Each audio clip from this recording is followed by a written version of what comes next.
There are teaching methods and strategies that have withstood this test of time, and teachers generally rely on these teaching methods and strategies to ensure that their students are learning. And as they bring their individual style into the classroom, they also have their own unique way of incorporating their personality and style into each lesson. Additionally, technology has made its mark in the world of education, and many traditional teaching methods prevailed only by evolving, adapting, and continuing to enhance the quality of education. Welcome to Ruthsstraighttalk, the channel designed to help you, your students, and your children live fuller lives, become lifelong learners, and grow into the awesome human beings you were designed to be. I'm Cynthia Ruth. In this video, I will share with you several tried and true teaching methods and strategies that will help your students succeed academically. Whether you are a full-time teacher or homeschool mom, these strategies can help you maximize your teaching experiences. Also, don't miss my bonus tip at the end of this video. If you think this video is for you and will help you, let's get right to it. So here are some time-tested, research-based teaching methods which can be used across most subjects and most grade levels. The first one is cooperative learning. Cooperative learning is a common and effective approach to teaching and learning. Even though cooperative learning involves groups, it is certainly not group work. Instead, it requires careful planning and preparation by the teacher. Cooperative learning includes, first of all, a group that is organized heterogeneously. Each member of the group has a specific task that come together to form a whole at the end. This approach provides students with opportunities to support each other, thus causing them to learn collaborative skills that they will need in the workforce. There are many benefits as well as challenges to cooperative learning.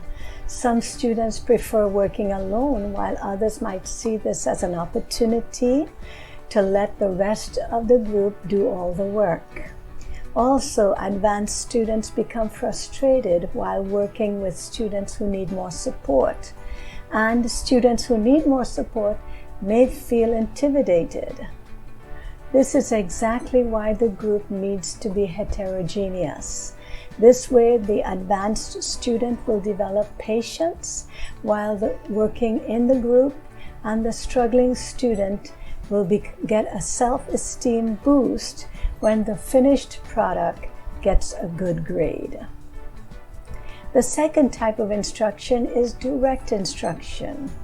Direct instruction refers to an approach which includes multiple traditional teaching methods. Even though lecturing is the primary part of direct instruction, this approach refers to any learning activity where the teacher has the primary role in student learning. Because this teaching method does not actively mandate student interaction, some educators and administrators negate it as a quality method of teaching. However, since it is teacher-led, direct instruction can both be useful and effective.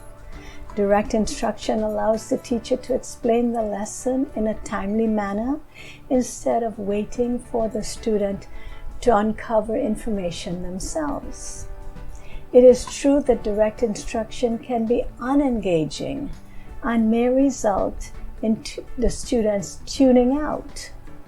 It is the teacher's responsibility to ensure that the students remain on task, and the teacher can do this by walking around the room and gently nudging the students that are tuning out. The teacher can also pepper the direct instruction with anecdotes, stories, or humor. The third strategy is inquiry learning. Unlike direct instruction, which is led almost completely by the teacher, inquiry learning is student-directed. The teacher provides the student with a problem and then moves into a supportive role in discovering the knowledge. Students in an inquiry-based classroom play an active role for the entire lesson. Also, inquiry learning can take many forms and produce various outcomes as students follow their curiosity. In this strategy, the teacher assists the learning process by providing support and guidance. Inquiry learning helps students to build independent work skills and to follow their curiosity. Assessing inquiry-based learning can be a problem, however, because students construct their own learning experiences, and that could lead to wherever the student interest leads them. There may not be any uniformity in the learning outcomes in the classroom, and so testing one test for everyone is very difficult to produce. The fourth lesson is the mini lesson. Many lessons are typically used to teach reading and writing, but they can be used in other subjects as well. A mini lesson involves a brief, direct instruction and teacher demonstration, and then it provides opportunity for students to practice the skill or the concept being taught. Since mini lessons are brief, the teacher can hold the student's attention longer than in a direct instruction class. However, many teachers may have trouble adhering to the mini lessons' brief time constraints. The bonus strategy, the SAMR models, which means substitution, augmentation, modification, and redefinition. Through stories and statistics, data have proven that the methods we have just discussed are highly effective, and consequently they have been used by teachers for many generations. But with the rapid growth of technology and its evolving application provides teachers with additional ways to improve instructions. The SAMR model allows teachers to integrate technology by combining established teaching strategies like those above with current hardware, software, and digital gadgets. Even though the SAMR is not a teaching method, it supports many teaching methods by helping teachers to assess current practices and helping them to find ways to improve instructions through technology. The SAMR model learning activities can be truly personalized, situated, and connected through the use of a digital device. The SAMR model has 4 classifications of technology used for learning. The first one is substitution. Technology can provide a substitute for other learning activities without changing their functions, the function of the activity.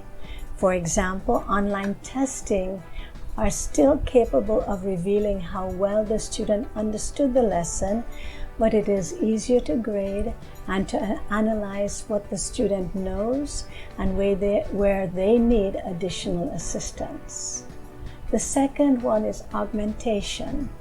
The technology provides a substitute for other learning activities, but with improvements such as research. Students now have an entire library of information at their fingertips, and there's no reason for them to go to a brick-and-mortar library and rife through books to find resources. Modification. The technology allows the learning activity to be redesigned. Teachers could now introduce podcasts and videos to enhance their learning. Redefinition. The technology allows for the creation of new tasks that could not have been done without the use of technology. For example, it allows students to collaborate with other students across the globe. Additionally, it connects learning to the real world. So there you have it. Several teaching methods to help your students succeed academically. If this video has helped you, please leave me a comment at the bottom of the screen. Also, if you have a story, a tip, a strategy, a question, or just some advice that you would like me to share with my audiences, please also leave me a comment at the bottom of the screen. Click on these videos above for more awesome information on education and parenting. Until next time, thank you so much for visiting with us at Ruthsstraighttalk.com. Until next time, happy learning and goodbye.